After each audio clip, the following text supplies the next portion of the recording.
오늘 우리에게 주신 하나님 말씀은 사도행전 2장 1절에서 4절, 41절에서 47절입니다. 다 같이 교독하시겠습니다. 오순절 날이 이미 이름에 그들이 다 같이 한 곳에 모였더니 홀연히 하늘로부터 급하고 강한 바람 같은 소리가 있어 그들이 앉은 온 집에 가득하며 마치 불의 혀처럼 갈라지는 것들이 그들에게 보여 각 사람 위에 하나씩 임하여 있더니 그들이 다 성령의 충만함을 받고 성령이 말하게 하심을 따라 다른 언어들로 말하기를 시작하니라. 그 말을 받은 사람들은 세례를 받음에 이날의 신도의 수가 3천이나 더하더라. 그들이 사도의 가르침을 받아 서로 교제하고 떡을 떼며 오로지 기도하기를 힘쓰니라. 사람마다 두려워하는데 사도들로 말미암아 기사와 표적이 많이 나타나니 믿는 사람이 다 함께 있어 모든 물건을 서로 통용하고 또 재산과 소유를 팔아 각 사람의 필요를 따라 나눠주며 날마다 마음을 같이하여 성전에 모이기를 힘쓰고 집에서 떡을 떼며 기쁨과 순전한 마음으로 음식을 먹고 하나님을 찬미하며 또 온 백성에게 칭송을 받으니 주께서 구원받는 사람을 날마다 더하게 하시니라.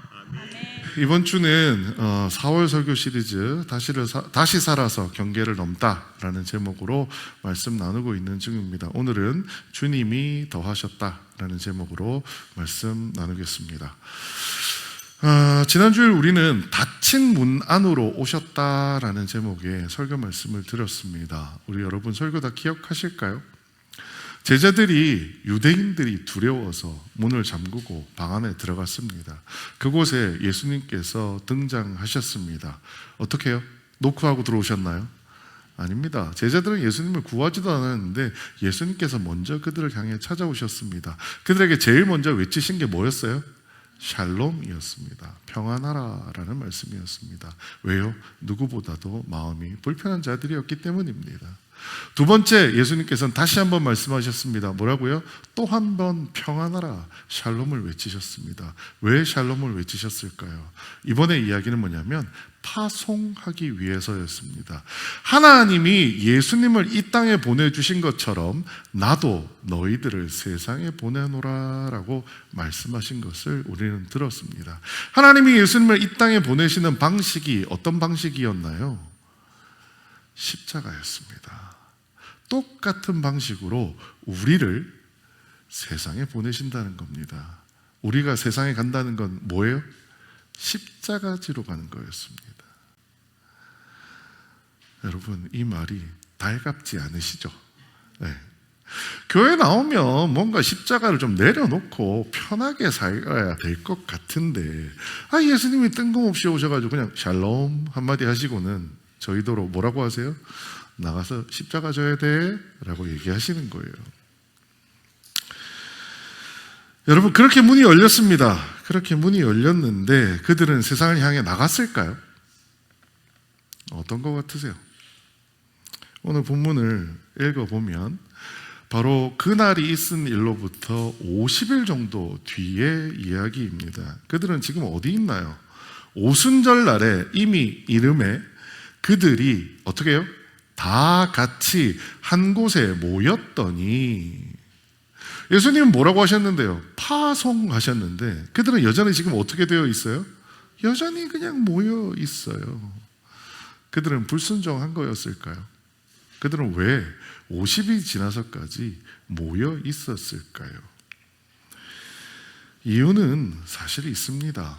왜냐하면 예수님께서 사도행전 1장에 이렇게 말씀하고 계십니다. 우리 같이 한번 읽어보겠습니다. 시작. 예루살렘을 떠나지 말고 내게서 들은 바 아버지께서 약속하신 것을 기다리라.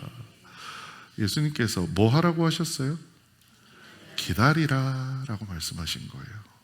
오늘 말씀을 끝날 때쯤 되면 이 말씀이 얼마나 은혜의 말씀인지 다시 한번 우리는 알게 될 것입니다. 예수님은 우리에게 지난 말씀을 통하여 이렇게 말씀하셨어요. 내가 하나님이 나로 하여금 십자가를 지게 한 것처럼 너희도 나를 위하여 십자가 지고 세상에 가라고 말씀하셨어요. 여러분, 이 말씀이 달가오세요? 별로 안 달갑습니다. 두 번째, 여러분 그럴 수 있는 능력이 있으세요? 여러분 그러고 싶으세요? 아닐 겁니다. 왜냐하면 저도 아니거든요. 그런데 예수님은 우리에게 그냥 나가라 라고 말씀만 하지 않으셨습니다. 그 다음 뭘 얘기하셨어요? 기다려라 라고 말씀하신 겁니다. 왜 기다리라고 하셨을까요? 예수님은 우리의 힘만으로 세상에 나간다고 해서 되지 않는다라고 하는 것을 너무 잘 알고 계셨기 때문입니다. 우리는 작년 11월 달에 우리 교회에 대한 진단을 했습니다. 창원초대교회는 어떤 교회라고요? 좀 안으로 모이는 교회라는 겁니다. 그래서 올해 목회 방향을 어떻게 잡았느냐? 안으로 모이는 것이 아니라 이제 우리도 좀 문을 열고 밖으로 나가야겠습니다 라고 얘기를 했어요. 그런데 지난 벌써 3달 흘렀습니다. 올해가. 여러분 4분의 1, 25%가 지나갔습니다. 이제 거의 30% 지나갔죠. 어떤 것 같으세요? 문이 열렸을까요? 좀 안 열린 것 같아요. 여러분도 아마 저와 동감하실 겁니다. 왜요? 우리 주변 돌아보세요. 빈자리가 여전히 숭숭 빠져 있지 않나요?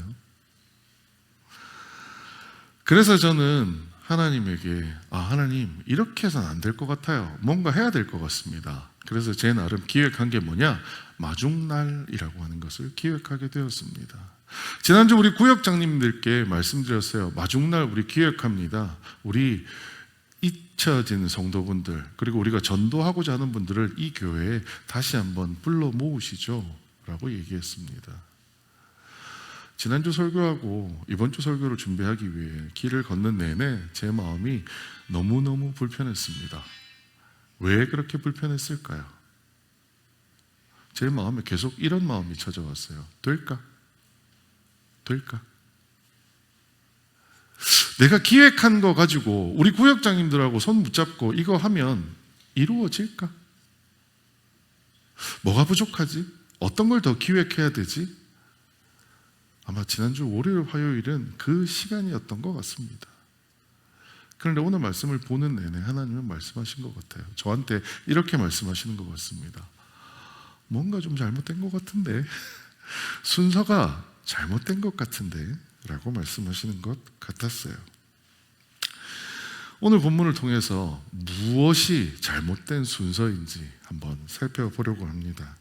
오늘 본문에 보면 모여있는 성도들에게 어떤 일이 일어났는지를 말씀해 주고 있습니다. 2장 1절은 이렇게 됩니다.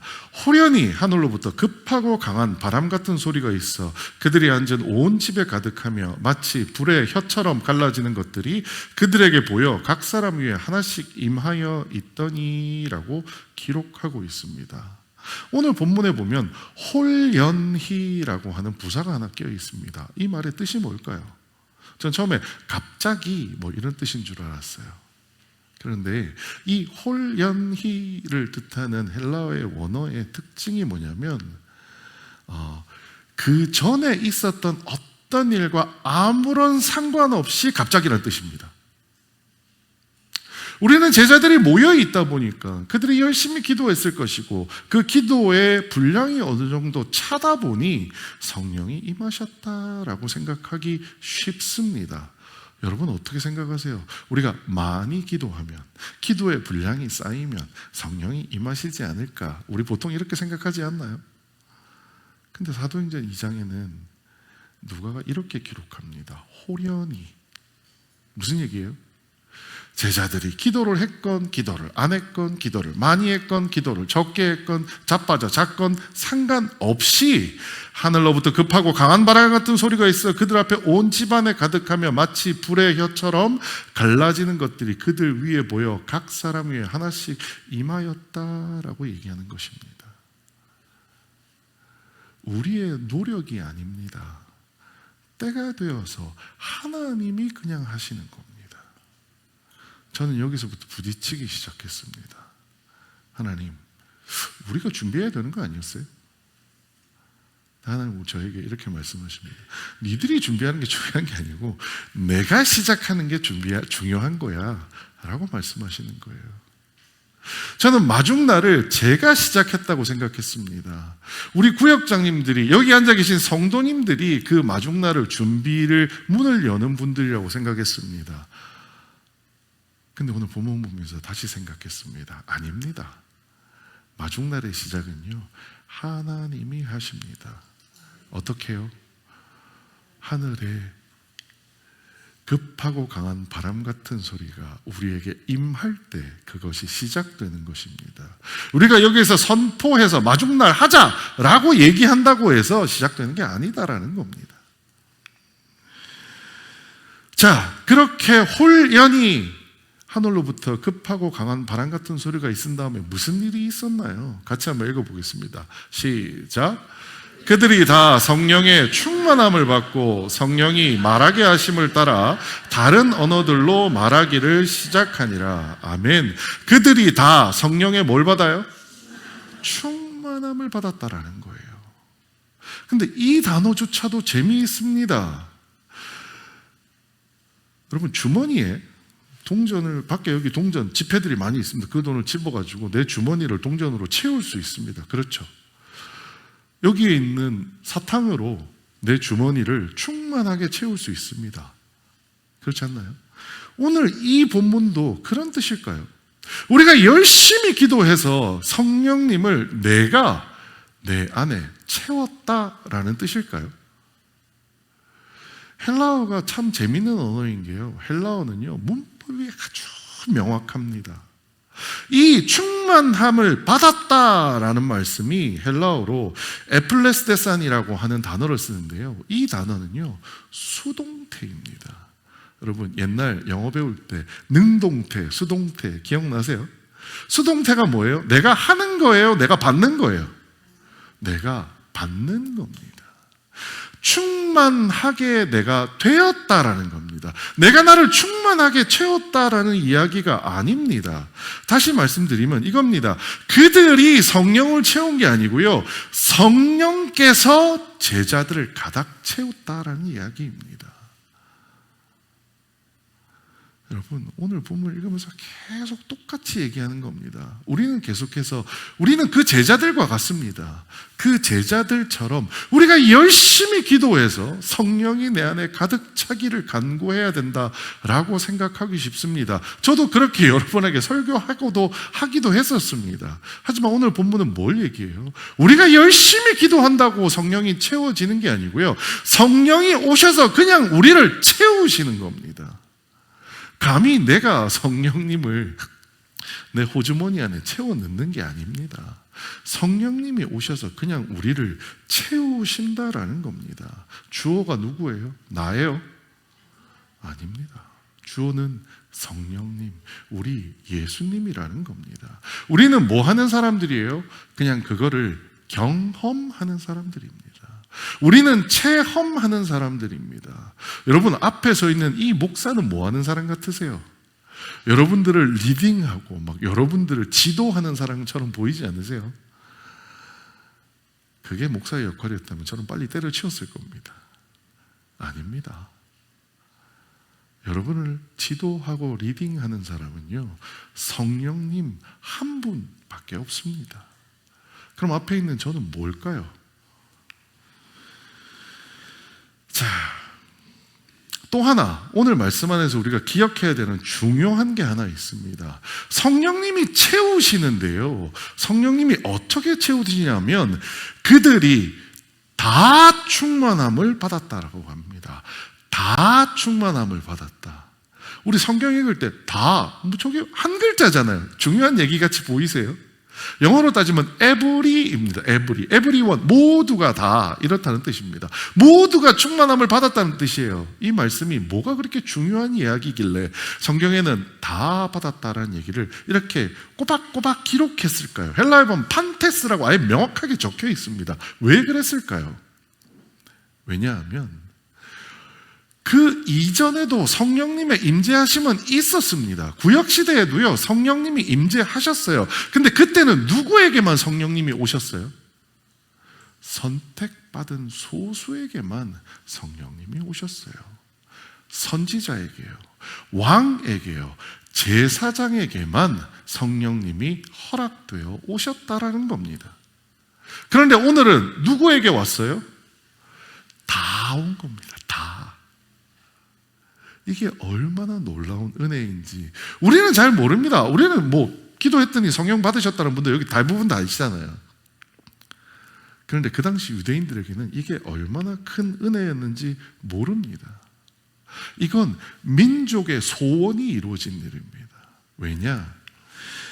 민수기 11장에 모세는 이렇게 기도한 바가 있습니다. 여호와의 백성이 다 선지자가 되었으면 좋겠다라고 얘기합니다. 왜요? 여호와께서 그의 영을 그들에게 임하게 하시기를 원하노라. 선지자가 되는 게 중요한 게 아니고요, 여호와의 영이 그들에게 임하기 원했기 때문이라는 겁니다. 여호와의 영이 뭔데요? 바로 성령입니다. 무려 민수기에서부터 모세가 소망했던 겁니다. 성령이 우리 모두에게 임하게 해주세요. 근데 이제까지 성령이 모두에게 임한 적이 있어요? 없습니다. 그게 유일하게 이루어진 게 언제냐? 예수님께서 승천하신 이후에 모여있는 제자들에게 첫 번째 이루어졌다라는 겁니다. 또 하나, 오늘 우리에게도 이루어질 것이다 라는 겁니다. 여러분, 그들은 왜 모였나요? 우리가 생각하면 이렇게 생각하기 쉽습니다. 모여서 열심히 기도했더니 성령이 오시더라고요. 순서가 잘못된 겁니다. 예수님은 우리 지난 설교 시간에 배웠듯이 먼저 평안을 가지라고 하십니다. 여러분, 초대교회 처음 오셔서 여러분이 가지고 계시는 문제가 해결되는 경험을 통해서 여러분 마음의 평안을 얻으셨나요? 못 얻으셨어요? 여러분 모두가 여러분의 문제를 해결받는 경험을 통해서 여러분 마음의 평안을 얻지 않으셨어요? 아픈 분이 낫고 내가 가지고 있는 문제가 해결되는 경험들 대부분 하지 않으셨어요? 그게 예수님께서 첫 번째 우리에게 보여주신 샬롬입니다. 그리고 이 강단에 서 있는 목사를 통해서 여러분에게 한 번 더 샬롬을 선포하십니다. 두 번째 샬롬이 뭐예요? 이제 나가라는 겁니다. 나가서 복음을 전하는 일꾼이 되라는 겁니다. 그런데 예수님은 나가라고 말씀하신 다음에 사도행전 1장에서 뭐라고 하셨어요? 기다려 라고 얘기하신 거예요. 기다려. 만일 지난주에 저희가 읽었던 본문에서 예수님이 나가라고 하신다면 야 너희들 왜 안 나가냐? 라고 했다면 저는 서러웠을 거예요. 왜요? 하나님 전쟁터에 내보내는데 뭐 총도 없고 그냥 빨개 벗고 나가서 싸우라는 거예요? 그런 우리를 향하여 예수님은 이렇게 말씀하신 거예요. 기다려. 내가 너희가 나가서 슈퍼맨처럼 싸울 수 있는 무기로 너희들을 무장시켜 줄 거야. 기다려. 그래서 우리는 뭐 한 거예요? 지금 모여 있는 거예요. 여러분 나가셨어요? 안 나가셨잖아요. 여러분 스스로 나가보려고 했더니 잘 되던가요? 안 되지 않나요? 왜요? 예수님이 우리에게 무기를 주시기로 하셨다라는 거예요. 그 무기가 우리한테 와야 우리도 나가서 싸울 수 있다라는 거예요. 우리가 모이는 이유는 뭐예요? 예수님께서 무장시켜 줄 테니 기다리라고 하시니까. 그래서 여기서 우리가 기다리고 있는 겁니다. 우리가 마음을 먹고 예수님 우리 이제 싸우러 나갈 거니까 무장시켜 주세요가 아닙니다. 예수님 우리는요 내 홀몸으로 빨개 벗고 나가서는 못 싸우는 사람들이에요. 네, 여기서 기도할 테니까 여러분 우리 솔직해지자고요. 나가서 우리 복음 전할 수 있어요? 못합니다. 민망하지 않나요?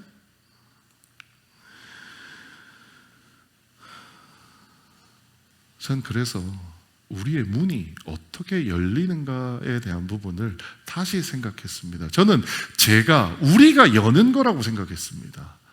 아닙니다. 우리의 문이 열리는 그 변화는요, 우리가 결단한다고 해서 시작되는 것이 아닙니다. 어디에서 시작돼요? 성령이 임재하심으로부터 시작된다라는 겁니다. 여러분, 우리는 마중날을 기획했습니다만 이 마중날을 기획하는 것은 우리가 기다리겠다는 선언에 불과합니다. 이제 뭐가 필요해요? 성령님이 우리한테 오셔서 우리 한 분 한 분을 바꾸어 놓아야 한다라는 겁니다. 여러분, 바뀌면 달라질까요? 오늘 본문이 뭐라고 얘기하는지 한번 살펴보시죠. 성령님이 임하시고 났더니 베드로를 비롯한 제자들이 스스로 문을 열고 밖으로 나갑니다. 예수님이 문 열어주셨어요? 아닙니다. 스스로 문을 열고 밖으로 나갑니다. 참 놀라운 변화입니다. 여러분, 베드로가 어떤 사람인지 기억하세요? 50일 전에 유대인들이 두려워서 잠긴 문 안에 숨어있던 사람이 베드로입니다. 아니, 그게 다가 아니에요. 그 전에 베드로 어땠나요? 예수님이 십자가에 못 박히기 그 직전에 성전 뜰에 모여있을 때 여종 하나가 와서 야, 쟤도 예수를 따르는 사람이야 라고 얘기했을 때 베드로가 뭐라고 얘기해요? 난 모른다, 저 사람. 예수님을 부인했던 사람입니다. 한없이 나약하고 배신자였던 게 베드로입니다. 우리 지난주에 말씀드렸어요. 유대인들이요, 예수님을 십자가에 못 박았지만 그 유대인들이 그 전에 뭐 했다고요? 호산나 다윗의 자손이여 라고 외치던 사람이었다는 거예요. 사람 믿을 거 있어요? 하나도 믿을 거 없어요. 내 앞에서 알랑거리는 누군가가 어느 날 갑자기 여러분 뒤통수 때리는 경우 많이 경험해 보셨잖아요. 그게 특별히 그 사람이 나빠서라고요? 아니요. 우리 사람은 다 나약하기 때문입니다. 누구도 그래요. 베드로도 그런 사람이었어요. 그런데 그 베드로가 성령을 받았더니 바뀝니다. 사도행전 2장, 오늘은 본문이 꼼꼼히 제가 읽지는 않았지만 여러분 오늘 가셔서 사도행전 2장 읽어보십시오. 지난주에 가정예배에서 읽으신 분들은 기억하실 겁니다. 사도행전 2장에 뭐가 나오냐? 베드로의 설교가 나옵니다. 여러분, 베드로의 설교 어떨 것 같으세요? 너희가 십자가에 못 박은 그 예수를 하나님이 주와 그리스도가 되게 하셨느니라. 이 말이 설교의 핵심입니다. 무슨 얘기예요? 니들이 예수를 십자가에 못 박았잖아. 근데 그 예수가 누군 줄 알아?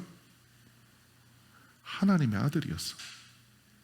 니들이 한 짓이 무슨 짓인지 알아?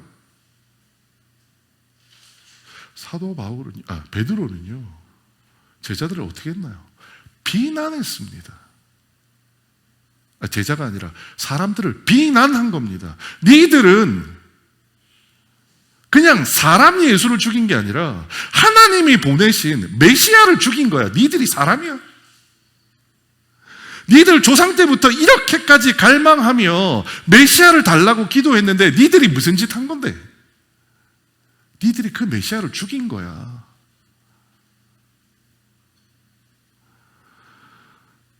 우리 한번 솔직해져 보죠. 누군가가 여러분의 잘못을 책망하면 여러분은 어떻게 반응하시나요? 순순히 인정하세요. 만약에 내가 혼자 있는데 누군가 와서 나의 잘못을 책망합니다. 그러면 인정할 수 있을지도 모릅니다. 인격적으로 훌륭하다면요. 그런데요, 우리가 군중으로 있습니다. 근데 그 군중 전체한테 와가지고 베드로가 지금 뭐라고 얘기하는 거예요? 니들은 메시아를 죽였어. 하나님을 배반한 자들이야. 어떨 것 같으세요? 밀란이 일어날 것 같습니다.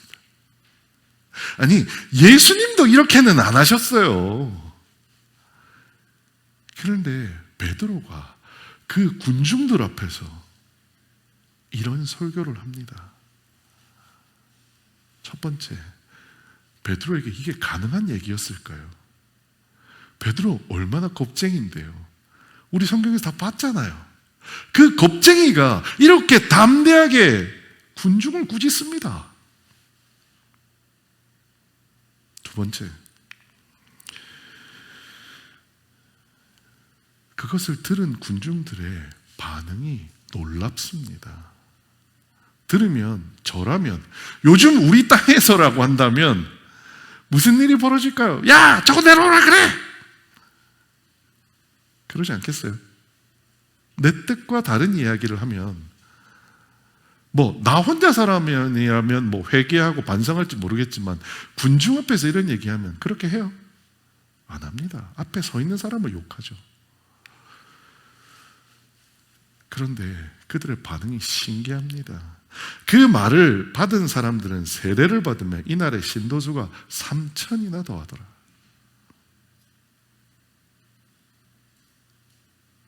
군중에게 꾸짖었더니 그 꾸짖음을 당한 군중 중에 3,000명이 회개하고 세례를 받고 제자들 무리 속으로 들어왔다라는 겁니다. 어떻게 가능했는지 2장 37절에 나옵니다. 같이 한번 읽어볼까요? 시작. 그들이 이 말을 듣고 마음에 찔려 베드로와 다른 사도들에게 물어 이르되 형제들아 우리가 어찌할꼬 하거늘. 저는 두 번째 이 설교의 놀라운 점이 뭐냐면요, 만약에 우리가 그 이야기를 들었다고 한번 생각해 보시죠. 여러분 마음이 어떨 것 같으세요? 야, 네가 감히 뭔데 우리를 욕해? 강단 위에서 그 사람을 끄집어 내렸을 겁니다. 저 그런 거 많이 봤습니다. 그런데 정말 부끄럼쟁이이자 겁 많은 베드로가 담대하게 이 말씀을 선포했다는 것도 놀라운 이야기인데요, 그들이 어떻게 했다고요? 이 말을 듣고 마음에 찔려 했다라는 거예요. 저는 이 이야기를 보면서 마치 1인극을 보는 것 같아요. 한 사람이서 다 해먹고 있는 것 같아요. 누가요? 성령님이에요. 성령님이 베드로의 마음에 들어가셔가지고 그 부끄럼쟁이이자 말 못하는, 감히 여종이 와서 야 너 예수 따르는 사람이지라고 얘기해도 아닌데? 라고 무서워 도망치던 베드로가 그 군중들 앞에 가서 예수님도 못했던 니들은 메시아를 죽인 놈들이야 라고 선포하게 하셨어요. 그런데 또 하나, 그 앞에 듣고 있던 그 군중들 마음속에도 누가요? 성령님이 찾아오신 겁니다. 그 말을 듣고 야 네가 감히 어떻게 우리한테 그런 소리를 할 수 있어? 라고 생각하는 것이 아니라 내 마음이 찔려 했다라는 겁니다. 누가 하신 거예요? 성령님이 하신 겁니다. 베드로가 기가 막힌 설교를 했다고요? 아닙니다. 베드로의 설교를 들어보면요, 저 어디 나가면 강의하는 사람입니다. 큰 실수한 거예요. 왜요? 강의할 때 제일 중요한 게 뭔지 아세요? 듣고 싶은 얘기 해주는 겁니다. 청중들이 듣고 싶은 얘기 해주는 거예요. 그런데 베드로는 지금 무슨 얘기예요? 청중들이 제일 듣기 싫은 얘기 해주는 거예요. 그런데 이 강의가 먹혔다라는 거예요. 왜요? 저는 성령님이 말씀하게 하셨고 성령님께서 청중들의 마음을 찔려하게 하셨기 때문이라고 생각합니다. 그래서 오늘 말을 이렇게 정리합니다. 그 말을 받은 사람들은 세례를 받으면 이날의 신도의 수가 3,000이나 더하더라. 베드로가 그들을 더한 게 아니고요, 여기서도 수동태입니다. 그런데 여기에서는 누가 더해 줬는지에 대한 얘기가 안 나옵니다. 여기 더하더라의 주어가 없습니다. 그런데 47절에 보면요, 명확하게 나옵니다. 우리 같이 한번 읽어보겠습니다. 시작. 하나님을 찬미하며 또 온 백성에게 칭송을 받으니 주께서 구원받는 사람을 날마다 더하게 하시니라. 아멘. 누가요? 주께서 날마다 더하게 하셨다라는 겁니다. 사도행전은요, 말 그대로 사도들이 무슨 일을 했는지를 보여주는 겁니다. 그런데 사도행전 2장은 주인공이 누구예요? 성령님이십니다. 사도들이 한 거는요, 성령님의 조종을 받아서 그 성령님의 통로가 되어 주셨을 뿐이에요. 등장인물 모두의 마음속에 누가 계셨어요? 성령님이 계셨기 때문에 이 일들이 가능했다라는 겁니다. 오늘 얘기의 핵심은 이겁니다. 베드로가 아니라요, 누가요? 주님께서, 성령님께서 매일 3,000명을 더하셨다라는 겁니다. 우리는 마중날을 준비하고 있습니다. 그 마중날 우리가 성도들 데려온다고 생각하면요, 착각입니다. 아닙니다. 누가 하신다고요? 주님이 하십니다. 주님은 첫 번째 우리 마음에 성령을 부어 주실 겁니다. 그래서 빨개 벗고 나가서 내가 할 수 없는 그 일들을 성령으로 무장되어서 마치 베드로가 담대히 그들에게 혼을 낸 것처럼 우리로 하여금 그들 앞에 담대히 복음을 전할 수 있게 만들어 주실 거라 합니다. 또 하나, 성령님은 우리를 통하여 그 복음이 들려지는 그들 마음속에도 들어가셔서 그들 마음이 찔려하게끔 해 주실 거다라고 하는 걸 우리 의심하지 말고, 그럼 우리는 뭘 기대해야 돼요? 성령님이 나에게 충만해짐을 기대하는 것이 우리가 해야 할 일입니다. 기대할 만해요, 안 해요? 할 만합니다. 왜요? 하나님이 약속하셨기 때문입니다. 우리에게 뭐 하라고 했어요? 기다리라고 하셨어요. 기다리면 부어주겠다라고 얘기하셨어요. 기다립시다. 그러면 하나님이 부어주십니다. 자, 그렇게 모여진 제자들이 어떤 행동을 하는지를 보면 이렇습니다. 가르침을 받고요, 교제를 하고요, 떡을 떼며 기도합니다. 오늘 여기서 제가 주목했던 하나는 뭐냐? 교제하다라는 겁니다. 여러분, 코이노니아, 교회 오래 다녀보신 분들은 말 많이 들어보셨을 겁니다. 코이노니아, 이 코이노니아를 뭘로 해석하기도 하냐면 교회라는 단어로 해석하기도 합니다. 근데 이 교제라는 단어를 우리가 보통 뭐라고 생각하느냐? 친목, 친하게 지내는 것으로 생각할 수 있습니다. 그렇지 않나요? 여러분, 구약예배 새로 시작하니까 어떠세요? 좀 친해지셨어요? 서로 안에서 내 마음도 좀 터놓고 얘기하시고 친목이 좀 꾸려지세요? 그런데 오늘 초대교회에서 이 코이노니아는 마음을 나누는 것으로 그치지 않습니다. 뭐라고 얘기하느냐? 믿는 사람이 다 함께 있어 모든 물건을 서로 통용하고 또 재산과 소유를 팔아 각 사람의 필요에 따라 나누어 주며 물건을 서로 통용하고 그 물건을 서로 나누어 줬다라는 거예요. 뭐예요? 마음만 나눴다고요? 아니요, 물질도 함께 나누었다라는 겁니다. 교회에 물질이 들어오는 것으로 끝나는 게 아니며 교회는 다시 그 물질을 세상으로 내어놓는 곳이기도 하다라는 겁니다. 그게 하나님이 성령을 충만하게 만든 공동체가 해야 할 일이다라는 겁니다. 그랬더니 기적과 같은 일이 벌어집니다.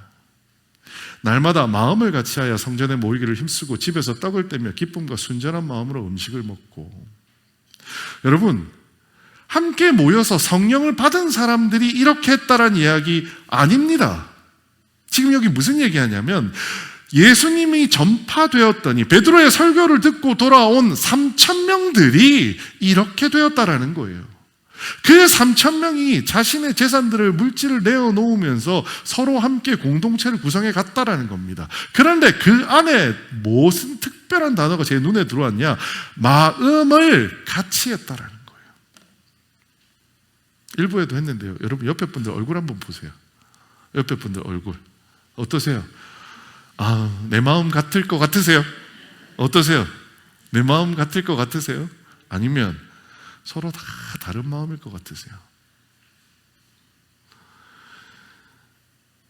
오늘날 교회에서 제일 큰 문제가 뭐냐? 마음이 흩어졌다라는 것 같아요. 성령님은, 예수님 우리에게 이렇게 말씀하셨습니다. 아무것도 염려하지 말라고 얘기하셨어요. 여러분, 그 염려라는 단어의 원래 뜻이 뭔지 아세요? 마음을 쪼개지 말라는 뜻입니다. 교회는 예수님의 몸입니다.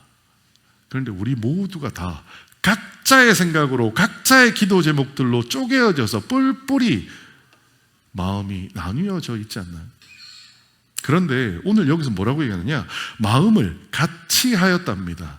더 놀라운 게 뭔지 아세요? 예수를 십자가에 못 박았던 그 3,000명이 돌아와서 그들을 무서워하던, 그래서 문을 걸어 잠그었던 제자들과 마음을 같이 하였다라는 거예요. 여러분, 이게 가능한 일인가요? 저는 이거 안 되는 일 같아요. 우리가 10수년, 20년, 30년 교회생활, 신앙생활을 같이 한 우리도 마음이 같아지기 쉬워요? 아니잖아요. 그런데 성령님이 오셨더니 어떻게 된다고요? 마음이 하나가 되더라라는 겁니다. 또 하나 기쁨과 순전한 마음이 넘치더라는 겁니다. 여러분 교회 올 때 기쁨과 순전한 마음을 갖고 오세요? 애통하는 심정으로 오세요? 여러분 대부분 주여 오늘도 힘들어 죽겠어요 이러고 오지 않으세요? 그런데 성령으로 충만함을 받은 자들의 공동체는 기쁨과 순전한 마음이 가득하더라라고 이야기하고 있는 겁니다. 그런데 더 놀라운 건 뭐냐면요, 한번 이렇게 될 수 있습니다. 여러분이 기도해서 문제 해결을 받을 때 그때 어땠어요? 정말 뭐든지 하나님이라고 하면 뭐 다 해주고 싶고, 하나님이라고 하면 맨날 와서 엎드리고 싶고. 제 기억납니다. 특별 새벽기도 2주 하는데요, 매일 새벽 3시에 가서 기도하고 7시에 회사로 출근했는데 그걸 2주 동안 했습니다. 매일 야근하면서요. 하나도 안 힘들었어요. 우와, 이게 진짜 하나님 주신 은혜인가 보다. 여러분, 그런데요, 그게 얼마나 갈 것 같으세요? 여러분 얼마나 가셨어요? 1년 가던가요? 그런데 성령의 충만함을 입은 자들에게는 그 일이 어떻게 일어난다고요? 날마다 이런 일들이 지속되더라는 겁니다. 날마다. 왜요? 내 힘으로 사는 것이 아니기 때문입니다. 어제 예배 준비팀 계신 분들과 모여서 저녁에 예배를 준비하다가 그렇게 질문 드렸어요. 여러분 교회 생활 요새 재밌으세요? 이 질문 왜 했을까요? 제가 재미가 없어요. 뭐냐? 예배를 열심히 드리고 해서 우리 오디오 시스템도 바꾸고 뭔가가 좀 된 것 같아요. 구역도 이제 정상을 찾고요. 그랬더니 저한테 뭐가 오냐면요, 뭔가 다 이룬 것 같은 생각. 뭐하지? 이런 생각들이 막 오기 시작해요. 그래서 뭔가 허무하고 허탈하고 허전한 생각들이 들어와요. 지난주 걷다가 제가 알았어요. 하나님, 내가 했네요. 내가 이제까지 내가 뭘 하고 있었네요. 근데 오늘 말씀은 누가 하라고 얘기하세요? 성령님이 하셔야 된다라고 얘기하는 겁니다. 내가 성령님의 통로가 되어서 일을 할지언정 내가 성령님을 붙잡아 끌고서 하는 일은 안 된다라는 겁니다. 왜요? 그 일은 날마다 이루어질 수 없습니다. 그 일은 마음을 같이 하여 질 수가 없습니다. 그렇게 일하다가는요, 그 날마다 마음이 기쁨과 순전함으로 가기 어렵다라는 겁니다. 성령님이 나를 주장하지 않으시면 내가 하는 일조차도 나의 일이지 하나님의 일이 아닐 수 있다라고 하는 것을 저는 생각하게 되었습니다. 그들이 그 자리에 나가서 열심히 기도하고 전도했더니 예수님을 십자가에 못 박았던 뒤에 들어온 사람들을 포함하여 그들이 뭘 했다고요? 하나님을 찬미했다라고 얘기합니다. 두 번째는요, 백성에게 칭송을 받았답니다. 여러분, 이 말이 어떤 뜻인지 아세요? 불과 50여일 전에 십자가에 자기들이 못 박여 죽인 예수, 그 예수를 따르는 자들을 사람들이 칭찬하더라는 거예요. 이게 말이 되는 소리예요. 인간의 생각으로는 안 되는 일들입니다. 말이 안 되는 일입니다. 사도행전 2장이 우리에게 말하고 있는 건 한 가지입니다. 너희들이 노력해서 이 일을 한다고? 안 된다라는 거예요. 누가 이 일을 한다고요? 성령님만이 이 일을 하시게 된다라는 겁니다. 우리가 날마다 그렇게 성령님과 동행하는 삶을 살게 되면 하나님이 어떻게 하신다고요? 주께서 구원받는 사람을 날마다 더하게 하신다라는 겁니다. 주님이 더하시는 공동체는요, 날마다 모일 수 있는 공동체가 된다는 겁니다. 여러분 어떠세요? 여러분의 신앙생활의 주어는 누구세요? 혹시 저처럼 나 아니세요? 내가 열심히 해서 성령님도 좀 끌어들이고 예수님도 감동하게 만들어서 내가 한번 이런 생각 갖고 있지 않으세요?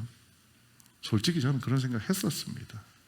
그런데 오늘 본문을 연구하며 하나님은 제 마음을 온전히 깨어 놓으셨습니다.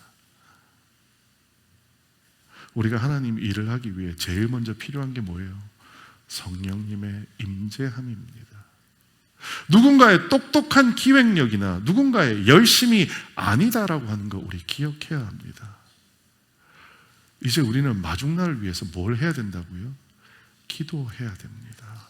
모여서 기도해야 됩니다. 우리가 기도가 쌓이면 하나님이 부어주신다고요? 아닙니다. 저는 하나님의 뜻이 이 안에 있다고 생각합니다. 우리가 기다리며 기도하면은요, 하나님이 우리에게 부어주실 겁니다. 뭐를요? 성령님을요. 두 번째, 그렇게 성령님이 우리 안에 충만하게 채워지면 우리는 저절로 우리의 교회의 문을 열고 밖으로 나가게 될 것입니다. 그리고 우리가 마음에 품었던 그들에게 감히 베드로처럼 전도하게 될 것입니다. 또 하나, 우리의 목소리를 들었던 그분들에게도 성령님이 임재하셔서 우리의 별것 아닌 그 메시지에 반응하게 하실 겁니다. 이 모든 일의 주인은 누구시라고요? 예수님이시라는 겁니다. 성령님이시라는 겁니다. 우리가 기도해야 할 것은 무엇인가요? 하나님, 나를 바꾸어 주세요. 맞습니다. 왜요? 내가 살아있으면 내가 하려고 합니다. 이제 하나님, 내가 나를 내려놓습니다. 성령으로 채워주세요. 하나님, 내가 생각할 때는 안 될 것 같은 일들, 내가 생각하기에는 불가능할 것 같은 일들, 나를 내려놓을 테니 하나님이 되는 거 한번 보여주세요. 우리 이제 이렇게 기도하자고요. 내가 열심히 할 테니 하나님 붙여주세요. 아닙니다. 하나님, 내가 나를 내려놓습니다. 나를 채워주세요. 성령님을 통하여 내가 쓰임받게 해주세요라고 기도하는 우리가 되었으면 좋겠습니다.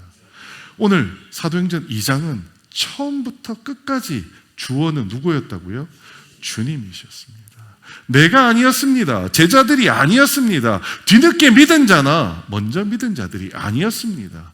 주님이 일하실 때만 이 일이 가능합니다. 그들에게 주님이 성령으로 임재하실 때만 이 일들이 현실에서 벌어질 수 있습니다.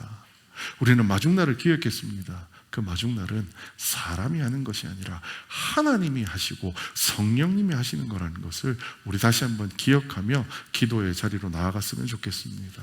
지금은 우리 주 예수 그리스도의 은혜와 하나님 아버지의 크신 사랑과 성령님의 감동 감화하심과 충만하심이 오늘도 하나님 앞에 성령 충만함 받아 자신이 나가는 것이 아니라 이끄심을 따라 나가 주의 귀한 나라를 외치며 이제 모든 자들을 그리스도 앞으로 인도할 수 있는 오늘 이 시간 말씀 들은 귀한 머리들 위에 영원토록 함께 계시옵기를 간절히 축원하옵나이다.